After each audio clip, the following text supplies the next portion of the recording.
Yeah. Live. Welcome, I everyone. didn't have a prop, but go ahead. Sorry. Okay, no, this is a live, so organic. Um, Today we are excited to have Joe from Bite Size UX, the founder of it, and I know many of y'all have attended his wonderful workshops about UX design. But as we wait for everyone to trickle in on both LinkedIn and YouTube, we'll start with an icebreaker question. So, where in the world are y'all tuning in from, and what are you looking forward to these days?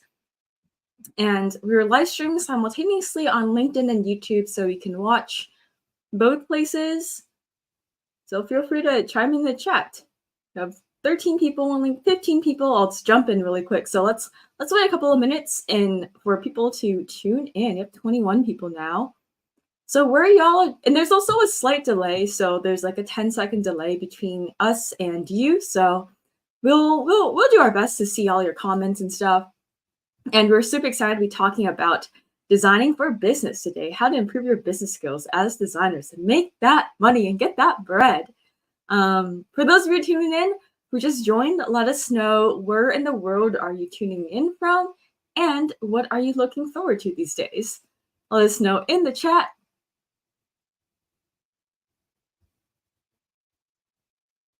What about you, Joe? Where are you tuning in from and what are you looking forward to? I am tuning in from New Jersey. I just moved from New York, only about 30 minutes away, but I'm in a new little office I got set up.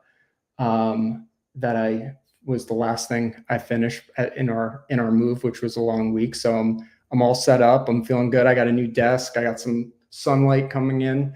What am I looking forward to?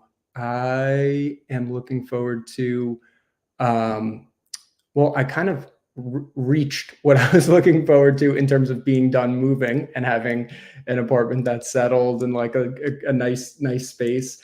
So I guess I'm looking forward to just living in it now, having a nice little office, nice little space to do my stuff, and not unpacking boxes, which I'm done with. So that's how I'm starting off this week. That's awesome. Congrats on your move. I see we Thanks. have 41 people live on LinkedIn, so we'll jump right into it really quick. I guess I'm from the San Francisco Bay Area, and I'm looking forward to a lot of in-person meetups we have for Design Buddies this year. And if you're all just joining, let us know where y'all tuning in from in the chat and what are you looking forward to. I'm also looking forward to our first ever in-person conference in May 2024. I also got 25 countries I got planned to travel to next year, both for fun and for business. So excited for that. And I see people from Vancouver, NYC, Seattle. Nice. Thanks for tuning in. Without further ado, with our people live, I will just kick this off. If y'all are new to Design Buddies, this is who we are. I'm Grace. I am the founder of Design Buddies. I'm also a UX designer myself and a content creator. And Design Buddies is a community to help you level up your design career. Our goal is to help you get promoted, get your next job, make friends, and have fun along the way. So we do a lot of events like this, workshops, portfolio reviews, design challenges with big prizes, and more. And we have 62,000 members on Discord, so make sure to join. We're also on social media and have newsletter, YouTube, all that fun content stuff. We've done a lot of events, both online and in person. And feel free to scan the QR code or check us out on socials. And I'm Grace. I found Design Buddies 3 years ago when I was a student trying to pivot from engineering to design. I'm a UX designer myself and also a content creator. I mostly focus on design and career on LinkedIn, as well as lifestyle and travel on Instagram. So feel free to connect with me and I'll be moderating our friendly panel today. And with that, let's kick it off to you, Joe. Yeah, welcome everybody, and thanks, Grace. My name's Joe. I'm the founder of Bite Size UX. I'm sure that there are some people watching right now who've taken a workshop or joined the class with me. But if not, the basics of Bite Size is learning UX by doing it and overcoming the challenge that many junior designers face. One that a problem I definitely faced early on, which was needing experience to get experience, and getting over that first hump in your career where, maybe you graduate from a boot camp, you learn UX design, and then you're trying to break into a career. And it's like, okay, I need a portfolio full of projects to actually show off. The problem is when you're first starting out, you need the portfolio of projects to land that job or internship, but then you also need that internship or job or freelance project to get those projects in your portfolio. So I'll talk more about Bite Size, some upcoming workshops at the end of this. We'll just get into things, but basically all of our classes, workshops, courses are all based on aspiring UX designers who want to get some real world experience under their belt and take those next steps in their career. So let me screen share here, and I got a couple quick things before we get started with our Q&A, just to kind of introduce everything. Because we're talking about the ROI, the business side of design today, and we got some great questions to kick off, and I'm sure a few that many of you have in mind that we'll take in the chat in just a little bit. All right, so let me screen share, make sure I got this set up correctly. Awesome. Okay, so I have a slide here. I'm not sure how easy it is for everyone to see. I know everyone's saying hi in the chat already, but I wanted to start off with, I guess, kind of another icebreaker or question out there for everyone related to deceptive or dark design patterns. So if you haven't heard of these before, a deceptive design pattern is basically a design pattern or the way that the interface is laid out, a decision that a designer made that intentionally tries to trick a user into doing something that they don't necessarily want to do. And I would imagine every single person here watching has encountered at least one of these at some point, probably pretty recently, using, browsing the web or on an app or something like that. So the example I have here is kind of a funny example someone made, but one that I'm sure everyone's seen before, where someone's trying to unsubscribe or cancel something, and we see all of these deceptive design patterns. We see the big green button that says "Don't cancel," even though you would think that was probably the main action item to cancel. They're hoping someone will click on that by accident and not cancel their subscription to a newsletter or something. So we see a lot of different deceptive design patterns. Some could be using language that's confusing, like this one. Others could be, there's a category of deceptive design patterns called nagging, which is where an app constantly asks you to do something, basically trying to force you to do it or get so annoyed that you just click OK. Google does this on Google Maps. They just ask me to download the Google app every time I use it on my phone. We see this with canceling something when they make it very difficult, or you have to call in to cancel something. So I want to hear in the chat, what are some deceptive design patterns that you have seen or experienced or know of? Things where the designer or the company is trying to kind of trick you into doing something that you don't want to do. Ads on free games definitely have a component of deception in them, right? Trying to, a perfect example, I don't know if they still do this, but where you see like the X to exit the ad, or like an old school pop-up, right? And it's actually not the real exit button. The real one's hidden somewhere in a different place on the screen. Great example of a deceptive design pattern. Any other ones? Cancel on Amazon Prime. Yeah. Yeah.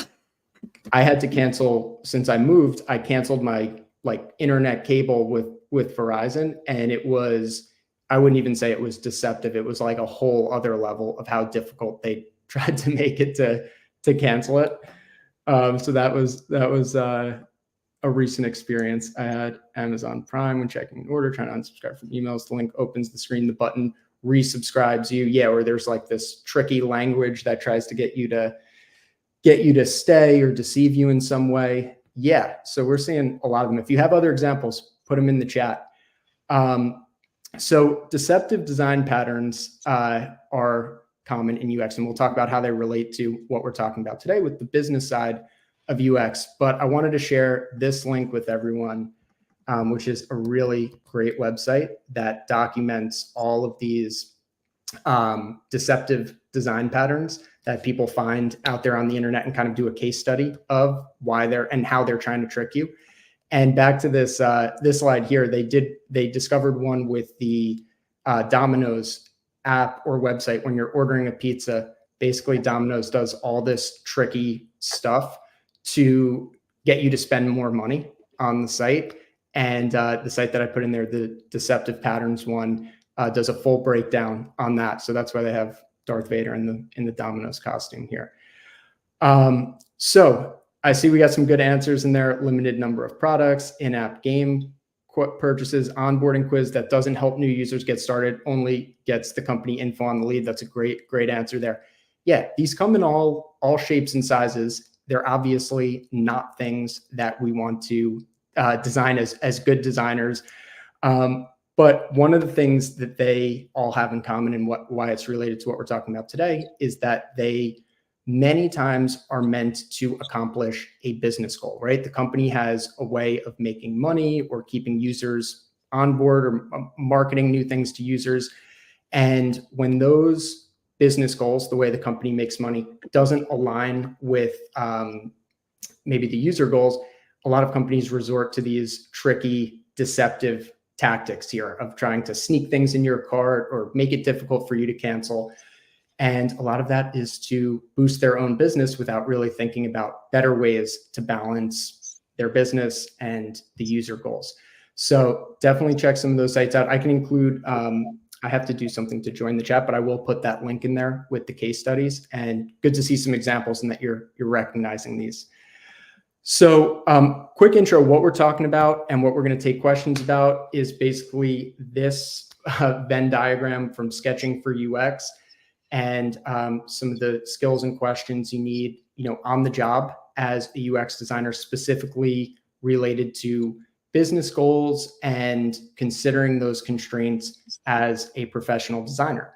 On the left side of this, with user needs, this is the stuff that we all know well, even if you're a beginner designer, right? This is the first stuff you learn as a UX designer, to understand your users' needs through research, testing, and figuring out solutions to solve their problems, to create a seamless experience, to make things easier, to help them reach their goals. This is the core of what we're doing as UX designers. But there's also another side of it with business goals. As a professional UX designer, you're probably going to be working for a company, even if it's a nonprofit, right, that makes money somehow or has goals that they need to hit as a business. And there are a lot of things to consider in striking that balance, right? How can you create a design that helps your users and helps them accomplish what they're trying to do, gives them value, but also is in line with the business goals and the things that need to happen in terms of growth or revenue that are going to keep the business and the product going, right? So this is, I'm going to skip this here, but we can come back to this.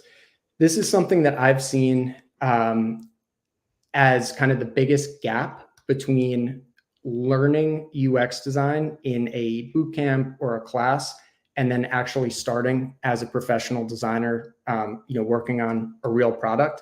These business goals and the ROI, return on your investment of design, is something that isn't really discussed a ton for new designers who are learning, but something that you are using basically every day on the job as a professional designer, or considering it in all of your design decisions and kind of how to strike that balance between user goals and business goals. And that's what we're going to talk about. We're going to take questions on that today. But the last thing I want to highlight before we start on that is the state of UX design in 2024. This is an article that comes out every year. Highly recommend this as a read for everyone. And a trend that I've seen over the past couple of years in this state of UX design is the emphasis, let's say, on the importance of designers understanding business goals. And I just was going through this one and I took this little segment out of it. And basically the summary of it is that UX design teams are shrinking in a lot of ways in terms of the number of designers there, and that many hiring managers and teams are really taking a closer look at the return on their investment of designers, right? We have this team of designers, we have a researcher, a UI designer. How are what are they doing to improve our business, right? What is the return on these designers, and how many do we need? What specialties do we need to really hit the goals that we're looking for? So over the past couple of years, this has really been a trend, and one that's continued, where, with companies taking a closer look at what their design team's doing and how it's affecting their business, really, the skill and the need to understand business goals and understand that balance as a UX designer, I think, becomes greater and greater every year. And I was happy to see that in the 2024 report, as something that's detailed very thoroughly, and something that I've seen as an important skill for a while, especially for junior designers. So with that said, this is an important skill, one that, especially for junior designers here, one that you're going to be considering a lot, if not every day, in your design decisions. And we want to answer your questions on it. So let me unshare my screen. And I don't know, Grace, how do you want to kick this off? I know we have some questions that were submitted before, but up to you. For sure. Let's try a banner. So we'll start with some questions. I have the questions up here that will pop up so y'all can follow along. And these are some questions that were submitted and that I've made up that seem valuable relevant to this topic. So if y'all have any questions about designing business skills, anything about design and business, leave them in the comments. We have them on LinkedIn Live. There is a 10-second delay, so we try our best to get to your questions, but I'll be sharing questions like this on the screen. And thanks for the intro, Joe, about state of UX, and that gives a lot of context. So just to get started, if designers are completely new to business, what are some business fundamentals that UX designers should be familiar with? So what are some UX fundamentals business fundamentals that UX designers should be familiar with? Yeah, so I think the main thing is understanding the way that metrics, really, the way that things are measured and how success is measured in general, right? And also in your company or in your role. I've been a freelance designer for 10, 11 years, right? I've worked for tons of different companies of all shapes and sizes. A lot of them have similar business goals, right? It's to either grow, to bring in new users, to bring in more revenue, more sales. But they're slightly different throughout each product, but every company that I've worked for has some, specific business goals that they're trying to hit. And so as a UX designer, I'd say the fundamentals that you want to understand to start are measuring those, right? Like what those are and how to measure them, and some of the more common business goals that you're going to see and consider and encounter as a UX designer. So for example, you might think about let's say a subscription product, right? If you're working for Spotify as a designer. One of the business goals that a subscription company like that is going to have is retention, right? Trying to retain users and not have people cancel their Spotify plan or stop paying them and continue to pay monthly. So you would want to learn about how that is measured, right? Churn rate, understanding how many new users are coming in each month and how many you're losing and how many people are canceling their Spotify subscription. I can share this in the chat as well, but there's a framework from Google called the HEART framework, HEART. And it's basically a really simple guide of some of the things that you would want to measure and understand as a designer. H being happiness, so understand some metrics to understand how happy or satisfied your customers are. A for adoption, to see if they're adopting, E for engagement, to measure how people are engaging with your product. A for adoption, to see how people are using and adopting new features in your product. R is retention. Are people sticking around and using your product? T is task success. I can't believe I got all those, which is understanding, how easily and quickly and efficiently people are able to do different tasks within your product. So really the main answer here is, in terms of fundamentals, understanding some of the common business goals that you're going to encounter, really whatever product you're working on, and some ways that those are measured, right? Because then you can understand, here's what we're in this design, here's what we're trying to do for the user, here's what they're trying to accomplish, and here's what we're trying to accomplish as a business, and here's how we're measuring it. That is going to help you, focus in your design a lot more on balancing those user and business goals rather than just kind of having a, vague understanding of what the business is trying to accomplish. Thanks for sharing. With that leads into the HEART framework. That's like the first time I heard of it. So I just Googled HEART framework and interesting. With that leads into our question, how would you demonstrate ROI, which stands for return on investment, on your designs to your business partners, whether you work in-house or freelancer? Yeah. So how do you demonstrate the ROI on your designs? So it all starts with understanding and setting those goals before the project begins or the initiative, like you're actually designing something, right? It all starts with, hey, we're thinking about building a feature that does, XYZ. Here's what we're trying to accomplish with it from a business standpoint. And here's how we're measuring it, right? Or here's like the key metric that we're using to measure this. And here are some other data that we're looking at or trying to achieve. So it starts with understanding the goal and the business goals that you're trying to, like, what is the return? That could be revenue, money, where you can say something like, due to this design change, we increased the average order from, $20 to $25. That could be something that's not, directly related to revenue, like we increased the amount of conversions from free trials to paid trials or pro plans or something like that by X amount of percent. So it starts with being able to be really clearly defining, here's what we're trying to achieve from a business standpoint, working with other people on your team, maybe probably outside of the design team, like product managers, business analysts, someone who's kind of more in both sides of things, and understanding, how that's going to be defined. What are the metrics that you're going to use to say, is this successful or not? And being able to show that in your projects. Now, if you're not working on a live product, right? So this is for anyone who's watching, who's like a boot camp graduate, you're working on, let's say, a class project or something where there's not a live website or app where people are actually buying things or there's actually, real business goals to measure.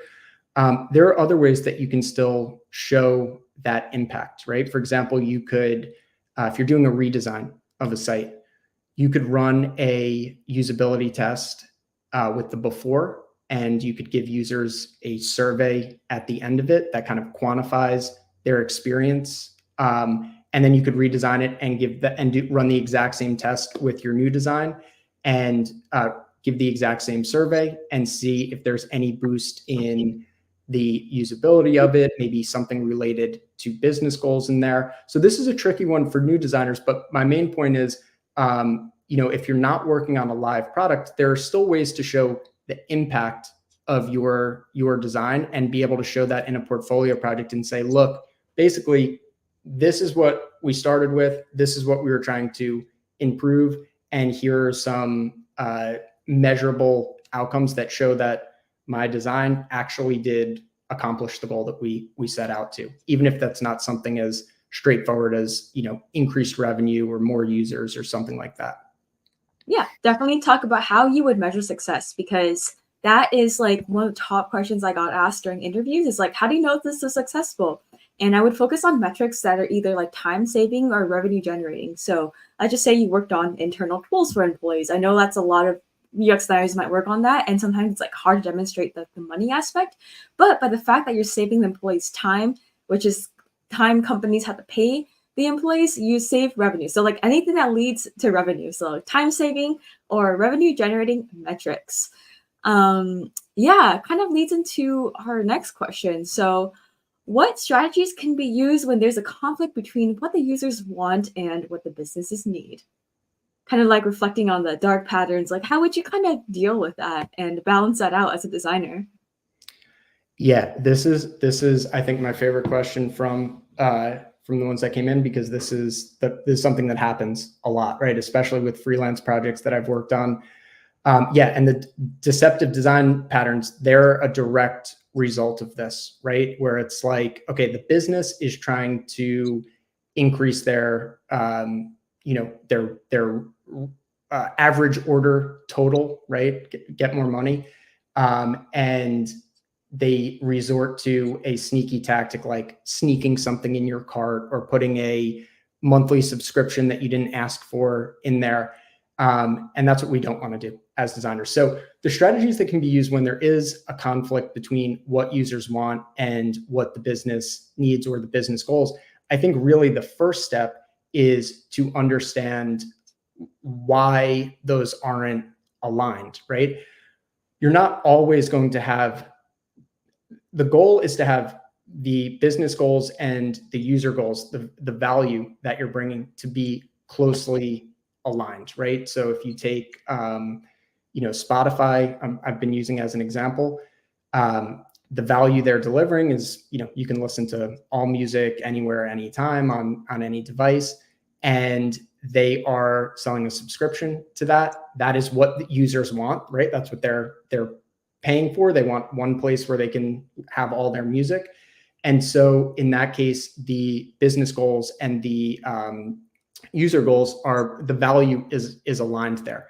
So if that's not happening in your product, right, and there's a big gap between what users want and how the business makes money, basically, or how they grow as business, then the first step really is to understand why that's happening, because it's not always just, okay, we could change the design of this. Sometimes you have to look back and say, well, maybe we need to change our business model, right? Maybe if the users are finding value in being able to do these things in our product, right? Section A, but the way we make money is not really closely related to that, or not aligned with those user goals, then that's probably not something that you're going to be able to fix through just designing a better experience. That's probably the time to take a look at how your business makes money and where that gap in the value is, and being able to look at that and reassess, like, is this really how we should base our business model on, if it's not really aligned with the value that users are trying to get. And this can, I'll just say from personal experience, this can be a hard conversation to have. And it's something like with freelance clients, I've done this before, and it's not really a fun conversation, because it's kind of like breaking down things that they already think are true about their business, or things that they already have maybe, done work for, or built to build their business and to make money. But I think the first step is really starting with assessing, like, why aren't these aligned? If the value that users get from our product is not aligned with the way that we make money, then, or, grow our product, whatever those goals are, that is probably a good time to look at why that is, and maybe you readjust the way that your business model first, before even trying to improve the design of a product. Yeah, definitely. That leads into our next question is, oftentimes I feel like we might be working with like marketing, sales, product development teams. How would you work with them more effectively and kind of work with them to kind of solve the problem of like, how do we make revenue? Like any best practices? Yeah. So I think the obvious answer, right, is to have like a line of communication with them. And that's something that's been a trend in UX design for a while now, where we're typically not as siloed, where it's like the marketing people are doing their thing. They have no idea what the UX design people are doing. That's what we want to avoid, right? That's kind of the first step, is understanding whether that's a standing meeting that you're having with other teams, whether that's informal conversations or updates that you're providing, kickoff meetings where everyone's kind of gets on the same page of what the goal is. That's really like the first step, right? Is being able to have a somewhat good understanding of what everyone's doing and aligning on those goals.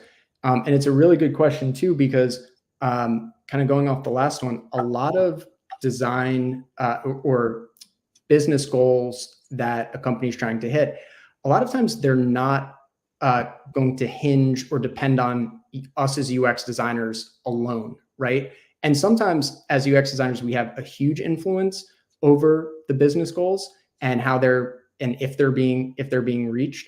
But in other cases, and in most cases, I'd say it's more of a team effort where it's not just, like we swoop in as UX designers and solve everything at once. It has to do with other people who are involved and other teams who are involved in the process and in the company, sales teams, marketing teams, customer support teams.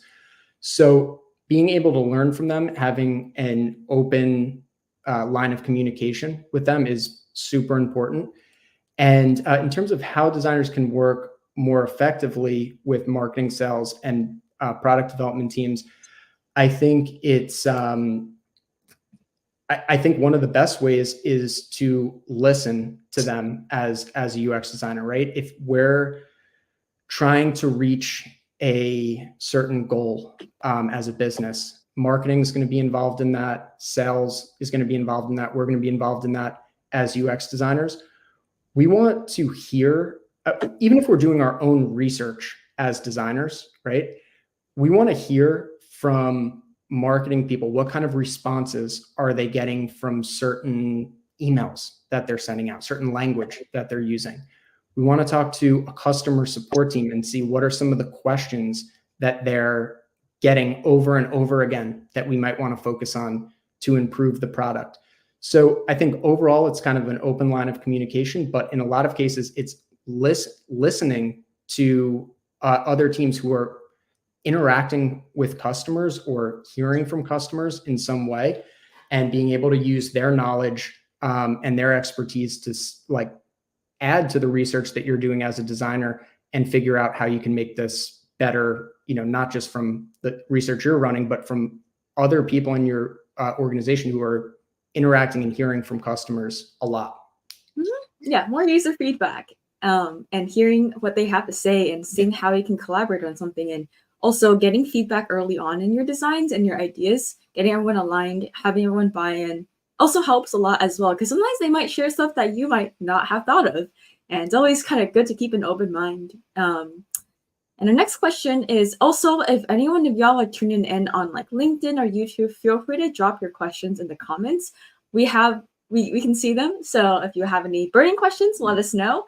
Our next question, kind of on a topic of collaboration, specifically as UX designers, we work really closely with product managers. How do you approach collaborating with product managers, and what roles do each typically play?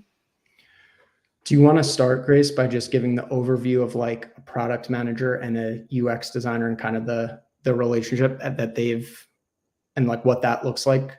Yeah, at least in my experience. So for some context, I can talk high level on this. So I work at Electronic Arts. It's my first job out of college. I have a lot of experience.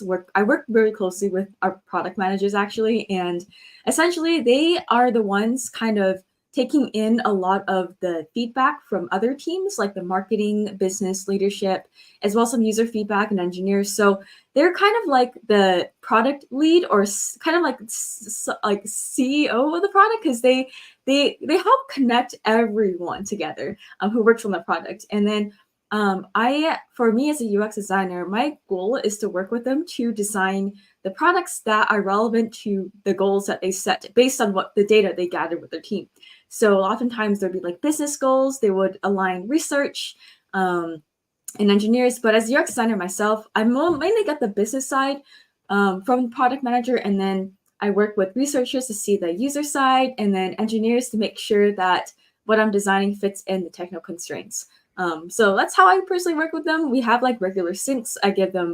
I always make sure to schedule as many like design reviews as needed, and making sure that my designs like aligned with what their vision is in the product, but also asking them a lot of questions, and just like being able to listen and contribute and kind of seeing each other as like equal, just because like they're the ones kind of aligning the mission. But also I have like my ideas. I would like to get their feedback on there too. So just try treating everyone as like collaboration.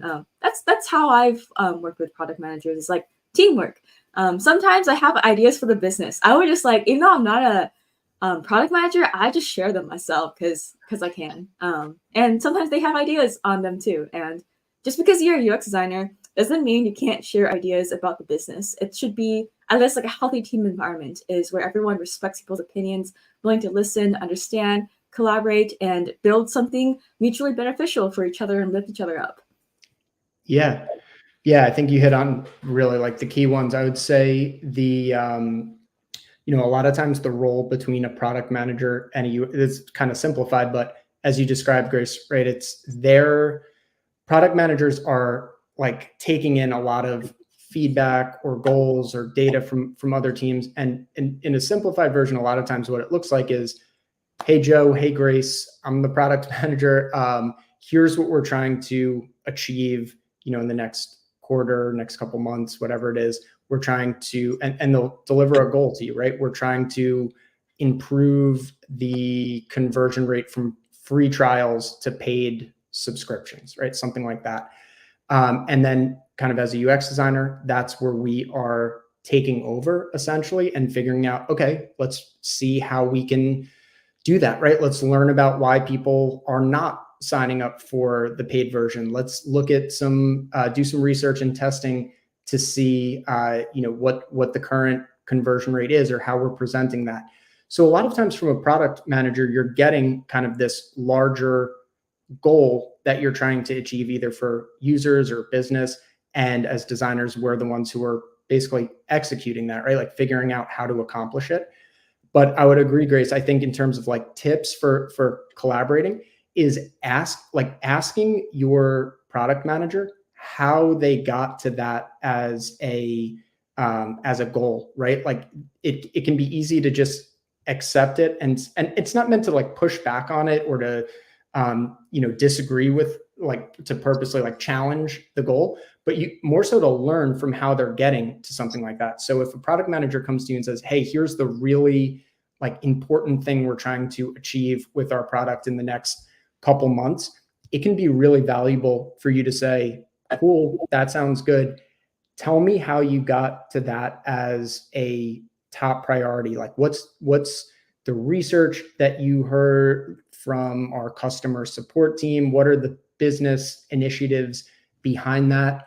And I think that's really valuable to learn from them, learn their process, and to give you a better understanding and more context about what you're trying to achieve, more so than just, boost sales over the next quarter, but like why, like how they work and their process from saying, we could do 500 different things over the next quarter. How did you get to these three really being the key initiatives? What's the data you looked at? What's the process behind that?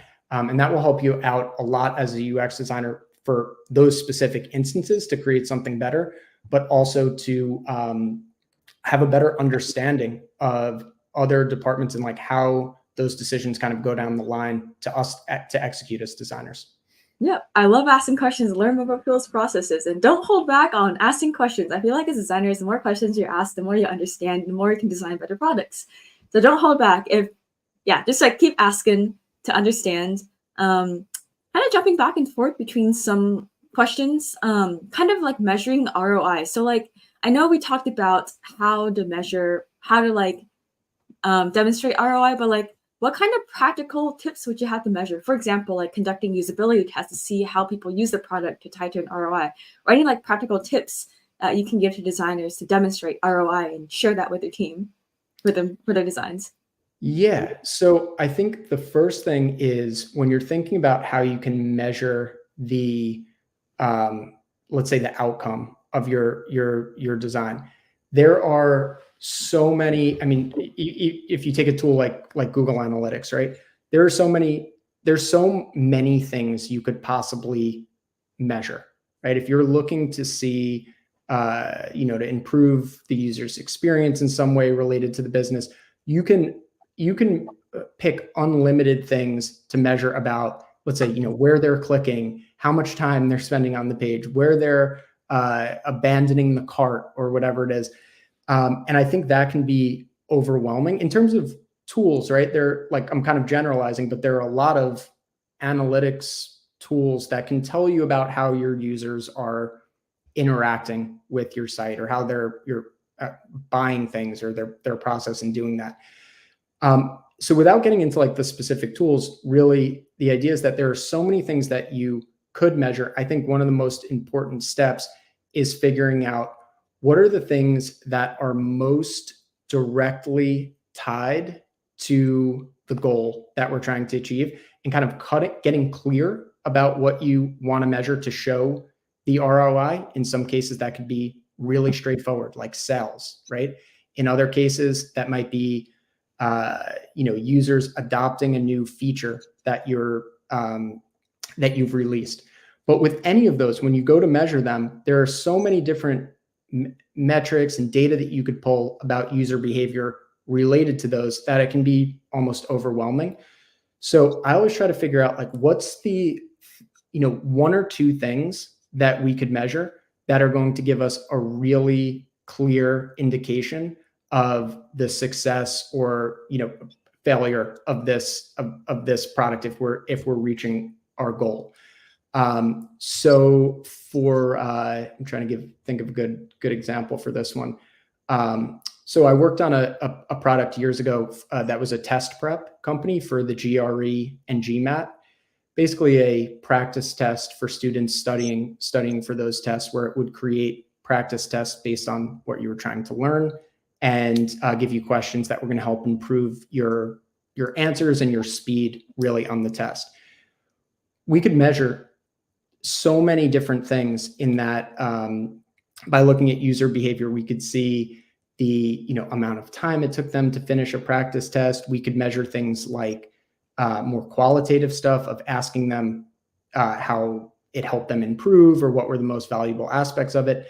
But at the end of the day, the thing that's most going to tie to the success of the business and users is seeing their test scores over time, right? And seeing like, did they actually improve from using this practice test? Did they go reach their goal of the score that they're trying to achieve on the test? Or are they improving their score in each practice test?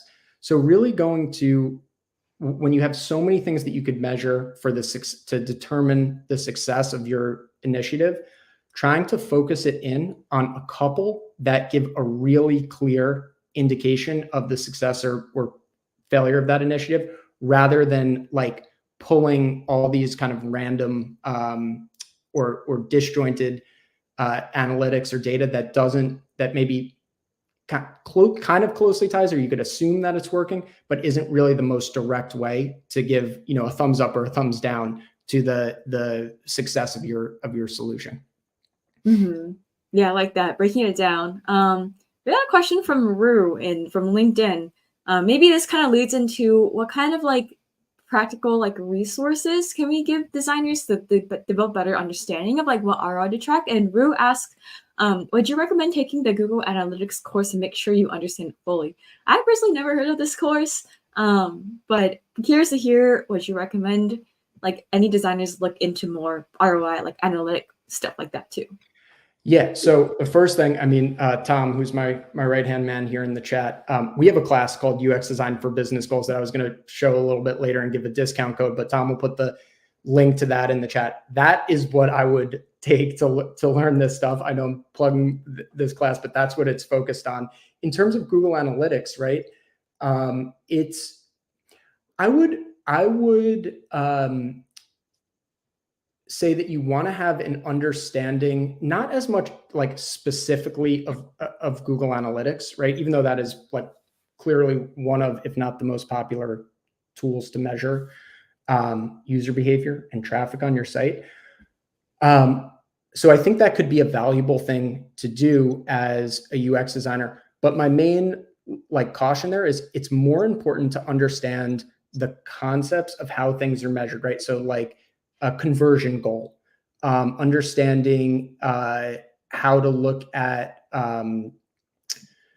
traffic through a certain flow, right? And how users are moving through your site, let's say in a checkout process. Those concepts as a whole are what's really important to understand, regardless of what tool you're actually using. So I think I've taken a Google Analytics, a pretty in-depth one a long time ago, and I feel like it helped me a lot with understanding, basically how things are measured. But if it feels, my caution is that if it feels overwhelming, because that's a whole separate job of people who are, in Google Analytics every day and measuring that stuff, that it's more important to understand the concepts behind like how it works and how things are tracked than necessarily being an expert at Google Analytics and being able to, effectively use that on your own. So I would say, like, if you find, and I don't know any of these off the top of my head, but if there's a course that is, we talk about this in UX Design for Business Goals, we do a ton of this, but in terms of Google Analytics, like a shorter kind of crash course that gives you the overview, basics, common use cases for it, I think that would be really valuable, where you get the understanding of like the what you're measuring in that and basically every other tool like it, without getting too bogged down in actually knowing how to use it proficiently, because that really is a whole other specialty that isn't as important to know as a UX designer as it is to know like what it's measuring and what's going on behind the scenes. Thanks for sharing. Next question comes from Andre, and it was great meeting you at Config, I remember. Do you have a course moving from senior to principal or staff roles? Or kind of reframing this question, how would you utilize like business skills as a designer to move up on to get promoted essentially? Yeah, so that's a really good way to get promoted, especially with what I said in the intro, that companies now are looking more closely at the return on investments of designers. They're saying, we're paying all these salaries, we're buying all these tools. How is this actually helping our business, aside from just, making a better user experience? Is this actually helping to grow our business, and how? So from moving to senior to principal or staff roles, I would say being able to show those clear improvements and examples where you've been able to take a problem, whether it's user or business goal, and be able to show really clear metrics or outcomes from that, is going to be one of the ways that that's going to be very compelling to kind of propel you to a role that's more senior than a junior or mid-level designer.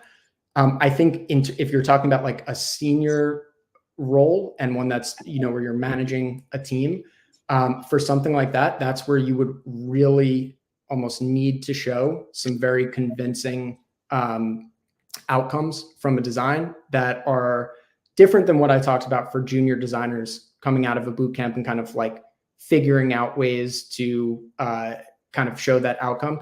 When moving into a more senior role, you're going to want to have clear examples really of problems that you've tackled as a team or managed a team to tackle, and clear statistics on how your design improved it and what the goal was. So I don't know if that really like how well that answers the question, but mainly that is a very good thing to show and an important thing to show if you're trying to move up to a more senior design role. It's not the only thing that's considered, but it is an important aspect where you're going to be kind of the link from design to business goals and product and all these other departments. So being able to show that you can drive those goals for both users and businesses, that's going to be an important piece of going from one level and getting promoted, let's say. Would you recommend any like specific courses? I would recommend I recommend our course, Business Goals. I don't know if that would be as much for senior designers trying to move up. I would say that's really for junior, early in your career, beginner designers that will be most valuable for anyone who's, in that space here. I don't know. I really don't know any off the top of my head, because I don't think it's as much about a course, right, as it is about like actually showing that experience on a live product. If we're really talking about moving into a senior role, that is, if that's your eventual goal, then I recommend our class, UX Design for Business Goals. If you're already in that and trying to move into a senior role, I'm sure there are classes out there that can help, but ultimately you're going to want to show the like real impact of your design in a live product and show examples of that to kind of hit that next level. Also collaborating with your cross-functional partner buddies and making effective partnerships. Yeah. Just as I guess it's about building experience in reading books. Yeah, that as well. Like reading books helps you learn the fundamentals, but make sure to put what you learned into action too. I think there's like one more question that was submitted in the Luma is like, when should you do a competitive analysis, like looking at competitive products to shape like your business and design strategy? I highlighted this one when I got the questions sent over. So a competitive analysis, I think and even in our like bite-sized workshops, a lot of times there are a lot of different ways and purposes of a competitive analysis. And basically all of them involve looking at other products that are out there and using that to help you make decisions on your own products, looking at competitors, right? A lot of times the way that is used and that we use it in classes and workshops is looking at design patterns that they're using. Okay, I'm building an app that helps people, get a ride somewhere. I'm going to look at Uber. I'm going to look at Lyft. I'm going to see how they structure or what their screens look like, what features they're using. And that's a very valuable and important way to get better at UX design and to design better products, is looking at what other companies are doing and kind of thinking, how can we tweak that to make it work for what we're doing? The other side that we don't talk about as much, though, is a competitive analysis that isn't really about looking at other companies' design and the features that they're using or their UI for inspiration, and more so looking at their business model, right? Okay, how do they make money, right? If we're doing a test prep app like the one I mentioned earlier, I spent a lot of time looking at other test prep apps, not just to see what they look like and how they're designed, but how their business is structured. Do they use a subscription model? Is it, how do people access it? Do they give a free trial? Do they have a paywall on certain features? Do they give you a fully featured product and a 10-day free trial on it? And a lot of times those things are kind of put on the back burner. And we talk about competitive analysis as like design inspiration, which is important. But I would say that when you're starting out and when you're thinking of business goals or get something assigned to you as a UX designer that involves business goals, also being able to look at other companies and not just looking at what their website looks like, but kind of doing a breakdown of how they make money, their funnel of how they bring people in. And a lot of times early on, that is going to be more valuable for you than to get an understanding of, than to just look at, the color schemes or typography or design features that they're using. How they make money. Look into that, everyone. Just analyze businesses and how they make their monies. That's great. I think that's all the questions that we've had. Anything else you want to share, Joe, about designing for business? If any more questions come in, I'm down to answer them. This is a topic that I talk about a ton, and why I created a class for it, because it is, for anyone who's watching who's trying to break into a junior UX role, this is really something I've seen for a while now that is a major gap between what you learn in a boot camp and what you're doing day to day on the job. And so this is, however you learn it, this is an important thing to get an understanding of. I think we linked and we had some helpful commenters who linked the article that I referenced in there. So yeah, my main thing would be that this is something that's always been an important skill to have as a UX designer. certainly a skill that can elevate you in your skill set above other applicants, especially junior designers who are looking for a role, and one that's only becoming more important as companies start to really take like a closer look at how is UX design helping our business. So that's why I created the UX Design for Business Goals class. We have one launching in January. We do all of the stuff I'm talking about here. We do that in the class. You can build a project for Design Buddies and get to hear from Grace in it. So it's an important skill, and there are lots of resources to learn it. But if you want to actually do it, that's why I built that class. So yeah, that's basically it. Yeah, thanks for sharing. And I think you have the code BUDDIES15 to get 15% off. And Tom put that in the comments. And I can also send out an email about all of this. And if you've signed up via Luma, you'll see it. And I'll drop it in Design Buddies to our Discord server. Thanks so much, Joe. I really appreciate your time for answering our buddies' questions about designing for business.